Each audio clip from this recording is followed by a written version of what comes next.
Right మీరేమంటారు? Right చెప్పండి కూర్చోండి.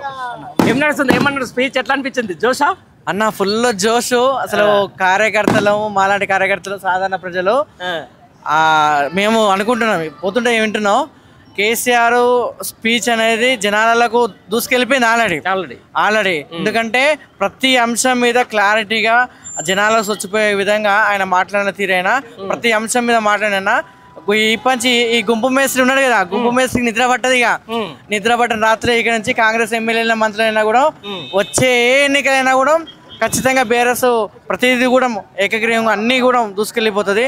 కేసీఆర్ మాటలు మాత్రం చాలా చాలా అద్భుతంగా మాట్లాడిన అంటే కార్యకర్తల గురించి వాళ్ళ మీద కేసులకు సంబంధించి అయితే పోలీసులకు కూడా ఒక హెచ్చరిక. నిజంగా కేసీఆర్ అనే వ్యక్తి ఇవాళ వార్నింగ్ ఏమని ఇచ్చింది చెప్పిన, కేసీఆర్ గారు వార్నింగ్ ఆయన డైరీ రాసుకుంటా అని చెప్పే పోలీసు వాళ్ళకే ఇచ్చిండు. అంటే ఇండైరెక్ట్ గా వార్నింగ్ వాళ్ళకే ఇచ్చిండు, ఈ రోజు డేట్ రాసి పెట్టుకోరి. అందరూ ఏమంటారు, మేము రాసి పెట్టుకుంటాను కదా, ఆయనే రాసి పెట్టుకుని వాళ్ళకే వార్నింగ్ ఇచ్చింది. కాబట్టి పోలీసులు ఇప్పటి నుంచైనా కొంచెం జాగ్రత్తగా ఉండండి. బీఆర్ఎస్ సోషల్ మీడియా వారియర్స్ మీద మీరు వాళ్ళు ఏదో మిమ్మల్ని ప్రలోభ పెట్టరని సోషల్ మీడియా వాళ్ళ మీద కేసులు పెట్టి మీరు ఏదో చేద్దాం అనుకుంటే మాత్రం ఇక్కడి నుంచి ఊరుకునే పరిస్థితి లేదు. కేసీఆర్ మా అందరికి కూడా భరోసా ఇచ్చిండు. ఎవరైనా కూడా ఖచ్చితంగా మీ పేరు ఏదైనా కూడా రాసి పెట్టుకునే విధంగా మేము కూడా చేసుకుంటాం. కాబట్టి కొంచెం జాగ్రత్తగా ఉండాలని మేము కూడా అనుకుంటున్నాం. రైట్. ఈ బ్రదర్ అడుగుదాం, బాగా ఆవేశంగా ఉన్నాడు, చెప్పనా ఏం సంగతి? ఇప్పుడు 14 ఏళ్ళ నుంచి ఉన్న తెలంగాణ కేసీఆర్ వేరు, ఇప్పుడున్న కేసీఆర్ వేరు. కాకపోతే ఎప్పుడైతే జంపు నాయకులు తెలిసిండో వాళ్ళు కొంచెం మంది ఉన్నారు, వాళ్ళు కొంచెం ఇంకా సారు వెనకాల ఉండి ఆగం చేస్తారు, వాళ్ళని ఒక్కరిని తగ్గియాలంటే. మేము పరకాల నియోజకవర్గం చల్లధర్మారెడ్డి. చాలా దూరం నుంచి వచ్చినాం. ఎన్ని కిలోమీటర్లు వస్తాయి? మేము 80 కిలోమీటర్లు బుల్లెట్ మీద వచ్చినాం. అంటే నేను హైదరాబాద్ వర్క్ చేసా, సార్ మీద అభిమానం మీద మళ్ళీ సభ కోసం వచ్చిన. రైట్. ఏం నచ్చింది నీకు బాగా స్పీచ్? నాకు కేసీఆర్ బానిసా, నేను మాటలకు అందుకు వచ్చిన. కేసీఆర్ బానిసా అంతే, ఆయన ఏం చెప్పినా అంతే. నాకు ఆయన ఏం చెప్పినా వేదం. ఆయన 7 దాకానే పోదాం అంటే నేను కూడా 6 దాకానే వస్తాం అంతే. ఇక అది పరకాలైనా ఎక్కడైనా లేకపోతే నేను ఆల్రెడీ పార్టీ ఆఫీసు బీఆర్ఎస్ ఢిల్లీలో పెట్టినప్పుడు నేనే ఫస్ట్ అక్కన్నా అంతే. ఎక్కడికైనా 7 దాకానే పోతా.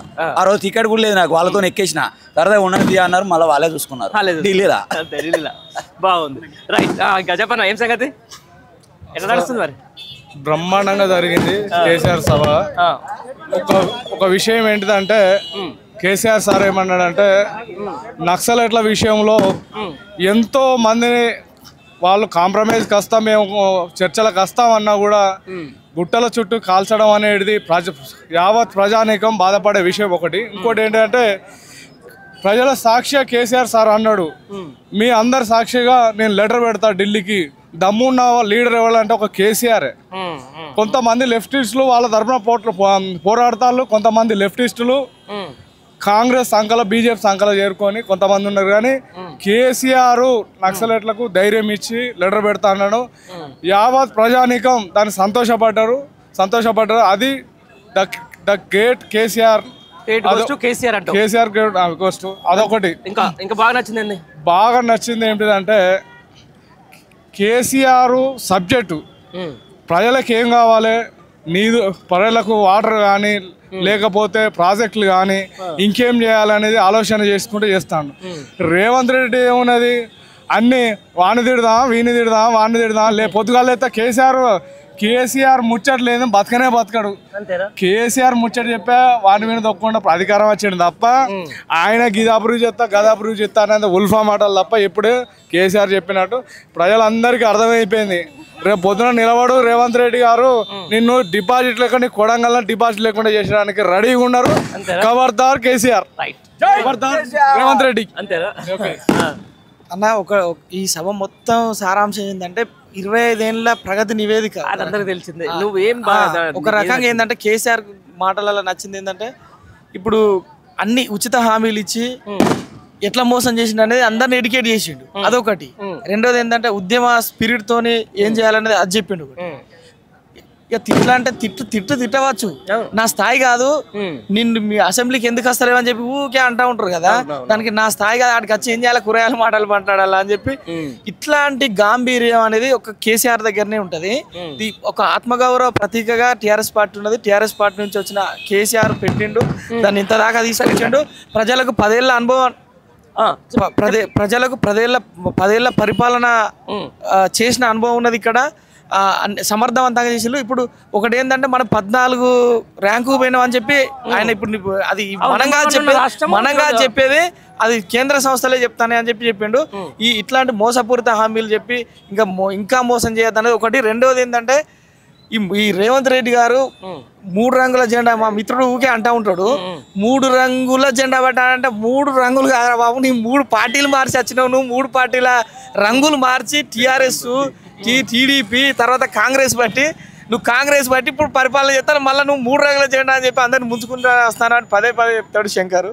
అయితే మేమేమంటున్నాం అంటే ఈ రంగులు మార్చుడు, ఈ మాటలు మార్చుడు, దేవుళ్ళ మీద ఒట్టేసుడు ఇదంతా చూసి జనం ఒక 1.5 ఇయర్లోనే నీ సినిమా అంతా తెలిసిపోయిందంతా. నువ్వు పర్ఫెక్ట్గా మోసం చేసినావు అనేది అర్థమైంది అందరికీ. ఏంటంటే ఉచిత హామీలు ఇచ్చి 420 హామీలు ఇచ్చి అందరిని మోసం చేసింది అదొకటి.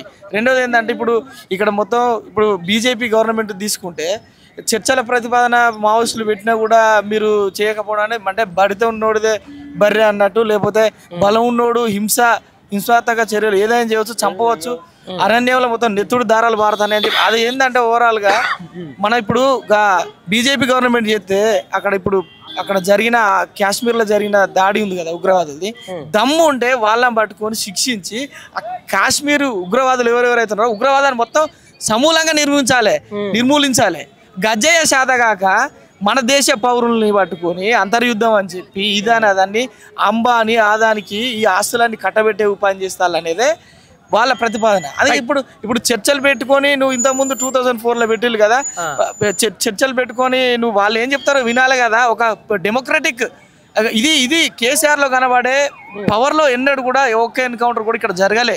వాస్తవానికి ఒక్క ఎన్కౌంటర్ కూడా తెలంగాణలో జరగలే. అసలు అట్లాంటి పరిస్థితులే లేదు. ఎందుకంటే మావోయిస్టులకు ఎజెండే మా ఎజెండా అని చెప్పి కేసీఆర్ అప్పుడు ఎలక్షన్కి ముందు కూడా చేసిండు. చాలా ఇక్కడున్న విప్లవోద్యమం కావచ్చు వాటన్నిటి మీద అర్థం చేసుకొని ఆయన దాని మీద స్పందించి మద్దతు తెలిపిండు అప్పట్లో. ఇప్పుడు కూడా ప్రజలందరి తరఫున చప్పట్ల ద్వారా ఢిల్లీకి మేము లెటర్ రాయాలా అని చెప్పి ఇది ఇప్పుడు ఈ రోజు మేము చెప్పుకోదగ్గ విషయం అంటే ఇది. ఎందుకంటే ప్రభుత్వాలు హంతక స్వభావంతో ఏందండి అది మొత్తం తోడేళ్ళ గుంపు పోయి మొత్తం మేకల మంది మీద పడ్డట్టు అడవుల్లో మొత్తం జల్లెడ పడతారు. ఈరోజు చూస్తుంటే 30,000 సైన్యం 40,000 సైన్యం పోయి ఆ కర్రెగుట్టలలో అది ఎంత కేసీఆర్ గారు చెప్పినట్టుగా రానున్న ఎట్లా ఉండబోతుంది ఎలక్షన్లో కూడా, లేకపోతే ఎలక్షన్లా ఇప్పుడు కేసీఆర్కు అంటే మన బీఆర్ఎస్ పార్టీకి రివర్స్ లో జరిగింది అనేది అందరు అనుకుంటా ఉన్నారు. అసెంబ్లీ ఎలక్షన్లు కావచ్చు, పార్లమెంట్ ఎలక్షన్లు కావచ్చు. అది ఏమైందంటే కేసీఆర్ అనుకున్నది ఒక్కటి కూడా కాలే, అధికారం పోయింది, పార్లమెంట్ ఎలక్షన్లలో 1 సీట్ రాలే అని చెప్పి అనుకోవచ్చు. జనాలంతా వేరే పార్టీలు కూడా ఇప్పుడు టీవీలలో చూసిన పార్టీలు కూడా ఇన్ని రోజులు అనుకున్నాయి. కానీ ఇప్పుడు అది ఉల్టా అవుతుంది, తిరలమరలు అవుతుంది. ఎందుకంటే ఒక్కొక్కడికి ఎంత బూస్టింగ్ ఇవ్వాలో అంత బూస్టింగ్ ఛార్జింగ్ పెట్టి పంపించింది ఇప్పుడు మా అందరికి. అది ఎంత ఛార్జింగ్ అంటే ఇప్పుడు గిట్ల మనం ఆలోచించాలి, గిరి చేసిండు అనేది మొత్తం కుల్లం మాట్లాడింది ఒకటి. రెండోది ఏంటంటే ఎన్నడైనా కూడా కేసీఆర్ నాయకత్వంలో ఉన్న తెలంగాణ భరతమాత నుదుట సింధూరమై వికసిస్తుంది అని చెప్పి మేము అంటాం. ఎందుకంటే ఫస్ట్ ర్యాంక్ తీసుకొస్తాడు కేసీఆర్.